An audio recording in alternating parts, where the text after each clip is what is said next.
I hope you can see my screen, and if not, then definitely do let me know. So again, thank you for having me here today. So I'm a principal researcher and data scientist at Nesta, which is an innovation foundation based in the United Kingdom. And in this talk, I will tell you about our vision and our efforts to open up new sources of data and adopt new methods to make labor markets smarter. And importantly, I hope that this talk will convince you that there is still large room for innovators like yourself to create new and impactful solutions and ultimately help people to connect to good work, which is especially important, in the present situation that we find ourselves in with the coronavirus pandemic, which, as you probably know, have hit also UK particularly hard. So Nesta was established back in 1998, and its mission is to bring bold ideas to life, to change the world for good.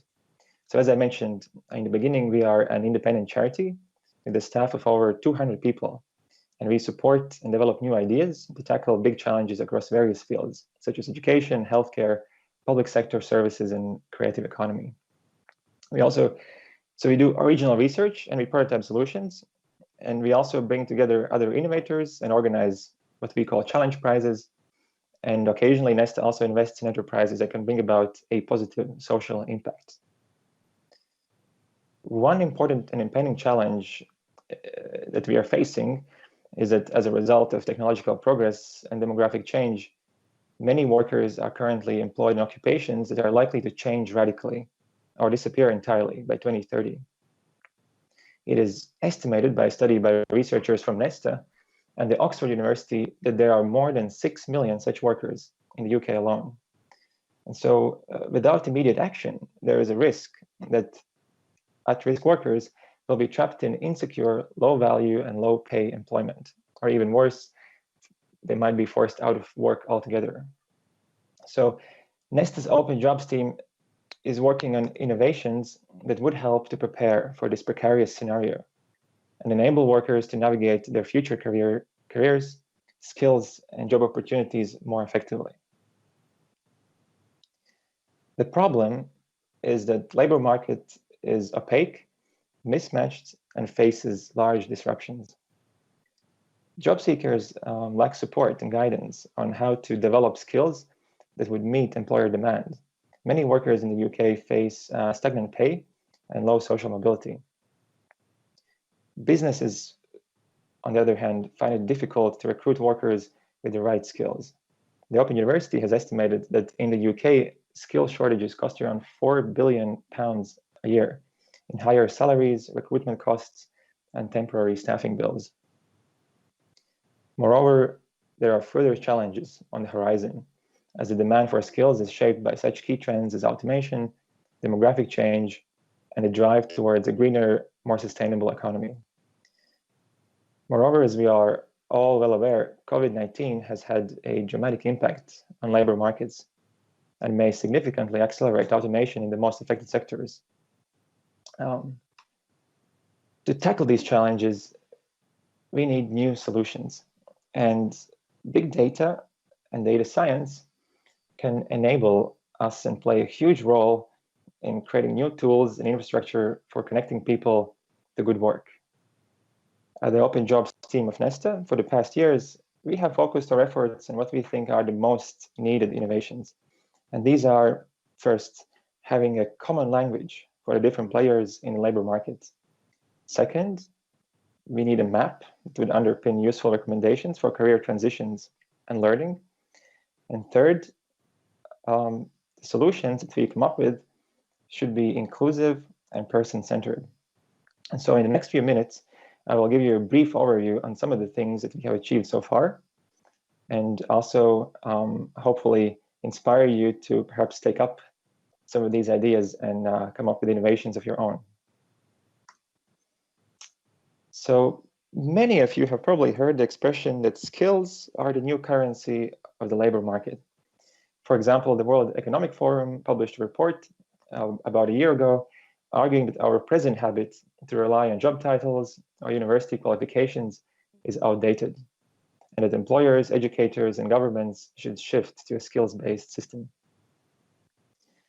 I personally like the analogy of skills as a common language that, if universally adopted, would enable frictionless communication between job seekers, employers, educators, and public services.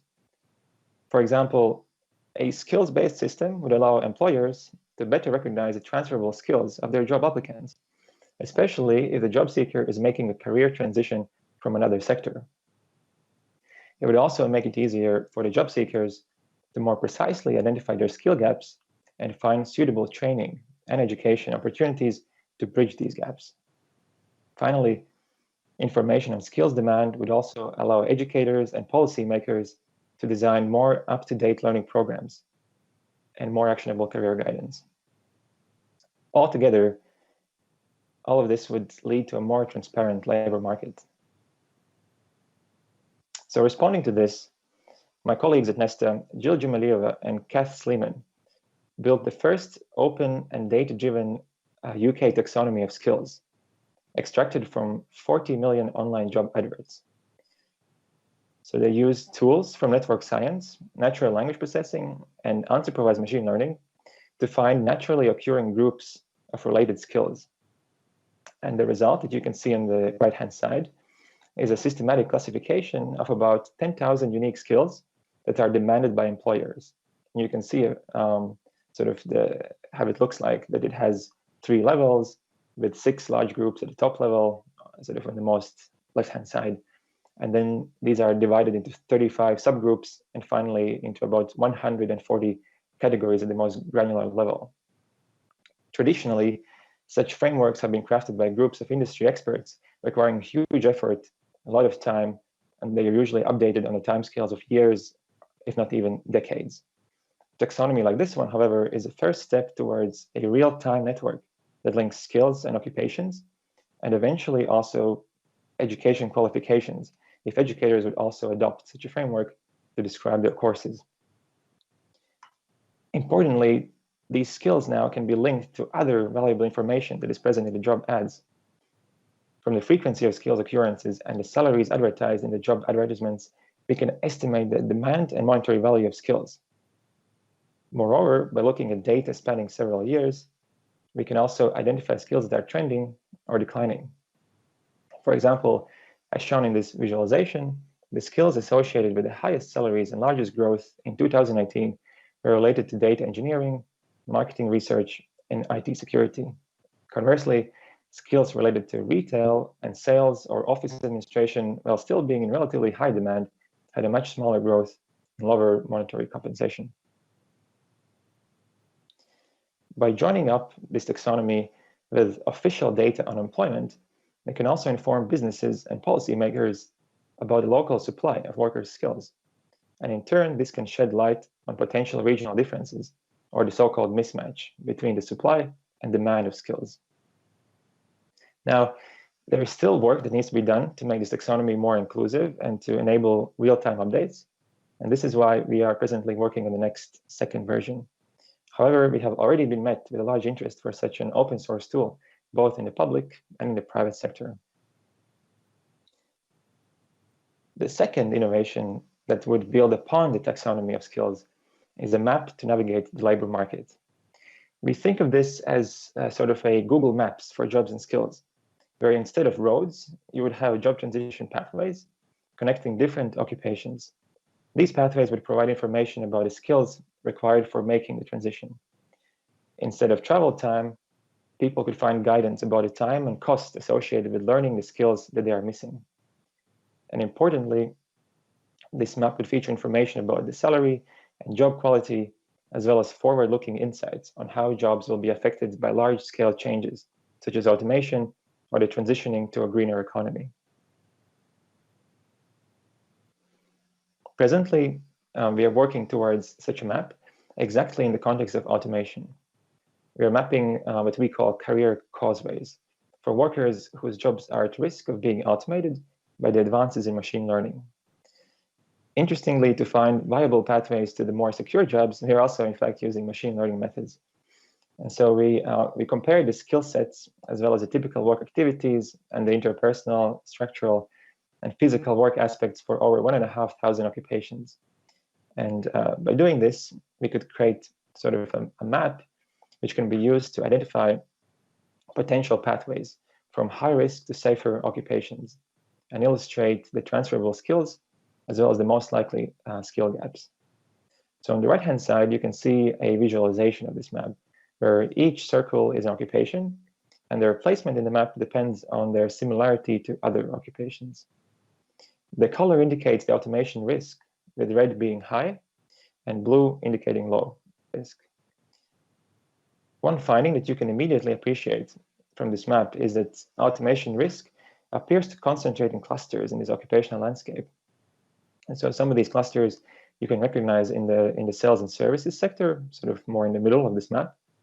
And then another one is in the business and administration sector, and these are more clerical, administrative roles, as well as associate professionals in finance. And then, perhaps also surprisingly, there is also another sort of more distinct cluster of red in the arts and media sector. And so this clustering of automation risk tells us that the most viable transitions for at-risk workers might not necessarily be automation safe. And therefore, at-risk workers may have to make large leaps to escape automation and to reach safer occupations. So this just underscores that there is a need for sort of support and training programs for such workers. And so we will publish the findings, sort of outlining how we created this map and also other analyses later this year in November. Finally, as we build these solutions for making the labor market smarter, we have to appreciate that one-size-fits-all solutions are not going to work well. We need inclusive, person-centered tools and solutions. We know that workers face complex challenges and barriers to switching jobs, and each job seeker will have their own unique set of skills and preferences. So to include the perspectives of individuals, Nesta is talking to people working in occupations that are at risk of automation. And recently, in collaboration with Britain Thinks, my colleague Jack Orlick conducted an in-depth research to understand how workers navigate uncertainty throughout their careers, and they also try to identify the factors that shape their approaches to career navigation. The researchers conducted interviews via the WhatsApp messaging platform with at-risk workers in manufacturing, retail, and hospitality sectors who are thinking of changing jobs. And they try to find out what kind of labor market information and services could best help them to achieve their goals. I strongly encourage you to read the full report, but here I just wanted to emphasize one interesting finding, which was that they found that there are 3 different broad types of job seekers that they called opportunistic, strategic, and stuck. And they argued that workers using these different approaches will require different career support. So, for example, opportunistic career navigators are often early in their working lives, and so they might need the support to identify their own skills and to consider the long-term career perspectives. On the other hand, strategic career navigators usually are in the middle stage of their careers, and they are already exploring a range of career options, but they may lack confidence to switch jobs. Finally, workers who feel stuck in career navigation don't feel equipped for strategic career exploration of the job market, and many of them may require help to develop their digital skills. More generally, in addition to providing targeted and reliable information, career support should also encourage self-reflection and boost job seekers' confidence. So this is kind of like a very brief overview, but I hope I have shown you that this is an exciting area of work, and there is still large room for private and social innovation to drive change that connects people to good work. In terms of private sector, companies, both small and large, need tools to manage their talent. Whereas when it comes to the public sector, I think it's quite clear that we can significantly improve the services related to career guidance and support, especially given our present situation with the coronavirus pandemic. And to support these kind of innovations, Nesta is also organizing what we call challenge prizes. A challenge prize is a competition between organizations for a reward to whoever can first or most effectively meet a defined goal. The Career Tech Challenge, which is now already underway, was created to reward digital solutions that improve the access to accurate career guidance and advice. For me, it has been a fascinating experience to learn about the different organizations working in this area. And I invite you to also explore the 20 selected finalists that are listed on the Challenge Prize website. Another challenge that is still open for applications is the Rapid Recovery Challenge with a 2.8 million prize fund. With the UK now officially in recession, there is an urgent need to support people at risk of losing their livelihoods and financial security. And Nesta's Rapid Recovery Challenge aims to find and scale tools and services that improve access to jobs and money for people that have been hit the hardest by the economic shock resulting from COVID-19. The applications are open also from organizations outside of the UK, and you can find much more information on the Rapid Recovery Challenge website. So that brings me to the end of my talk. The work that I presented here has been carried out by a large team of many people, and it has been really great to share it with you today. I would like to thank the organizers of the Icebreakers Festival for inviting Nesta to present, and I'm very happy to take questions. All right, Karlis, thank you very much for this fascinating insights and research. By the way, we have the Slido thing right next to the video feed. So any one of you watching and sort of if you have a question, just type it in. I'll direct it to our speakers. Karlis, I have a question for you. I'm trying to imagine the majority of the young people, the students, the young entrepreneurs who are listening to us, and I would imagine that they'd be quite interested in if you could identify, a couple of a few pieces of advice maybe for them. I mean, trying to imagine well, their situation and how they imagine their business. Obviously, it is in the startup sector. It's something relatively small scale, at the same time quite specialized. Are there any things that you would advise them on with reference to labor market, with reference to hiring, or perhaps, I mean, pursuing a startup in human resources? I don't know. Maybe any ideas in that regard as well. Anyways, for start-uppers, what is the important thing to know about trends in labor market? I guess there could be a couple of things. One thing is just to keep an eye on, which sectors perhaps will grow in the future, given the present trends. For example, because the population is, slowly becoming older, and there will be more demand for certain, perhaps a bit different services, like more demand in healthcare, or perhaps the situation that the millennial generation is also growing, and they have very different spending patterns and sort of things that they want and need, and so you have to keep an eye on these things. But then when we talk more specifically about hiring and about managing your talent, I guess, yeah, I mean, the skills that your employees will have is your greatest asset. And so you need to manage it well. And I think if you perhaps, probably the best way is to one thing is to have some of course, tools or software that help you understand all the strengths and capabilities of your team. And then the other thing is also, I think, to be socially active and to advocate and to demand the kind of tools also to be adopted by educators and by the government that would, for example, as I outlined in my talk, this kind of skills-based system, which would, immediately kind of link the demand of employers with this sort of supply of skills by the educators. And so there could be sort of less friction and sort of more direct contact between these two players, and employers would get the skills they actually need.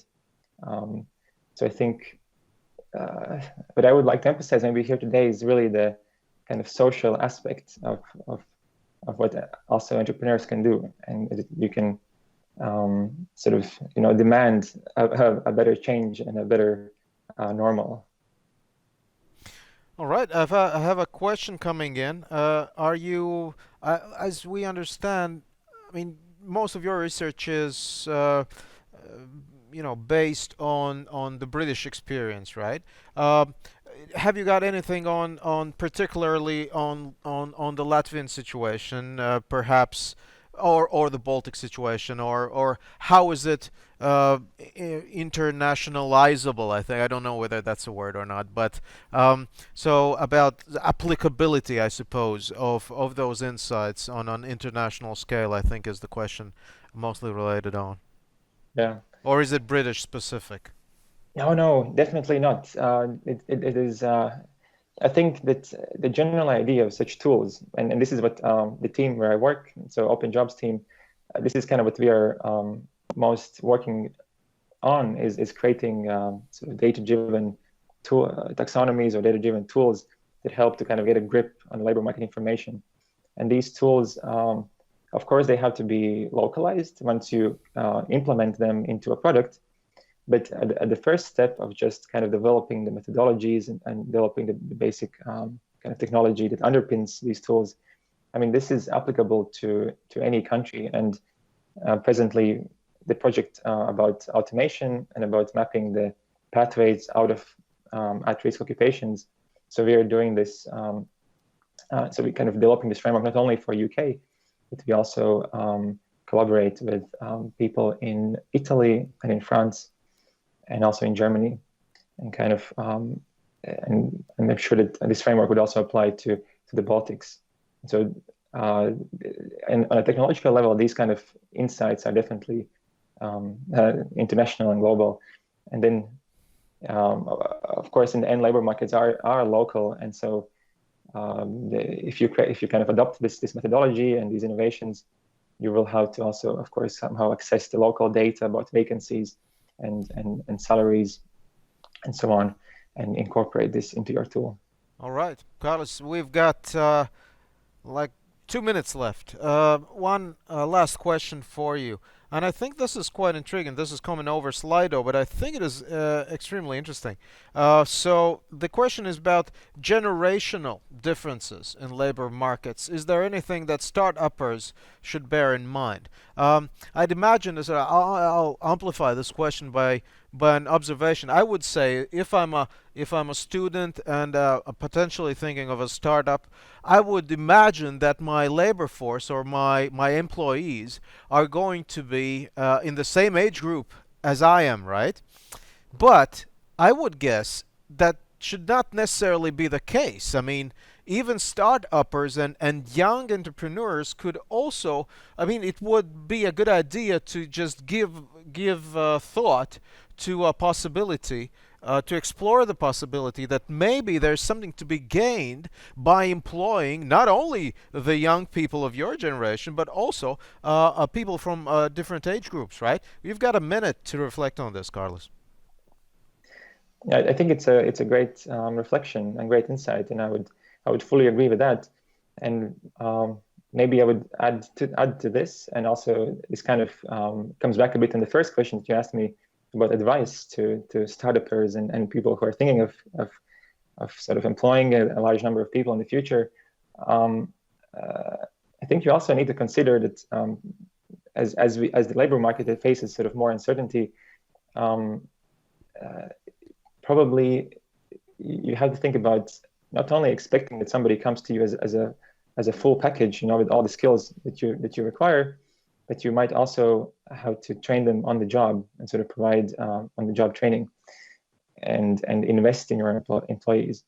And I think that's very important to kind of realize that and realize that in the future, kind of what we've been hearing is that we will all be lifelong learners, but there needs to be support and space for this lifelong learning. And this support can come from the government, but also it should come from your employer. Well, that's great. Kārlis Kanders, thank you very much for joining us from Britain Yeah, thank you for having me. talking to us about labor markets. Well, thank you very much.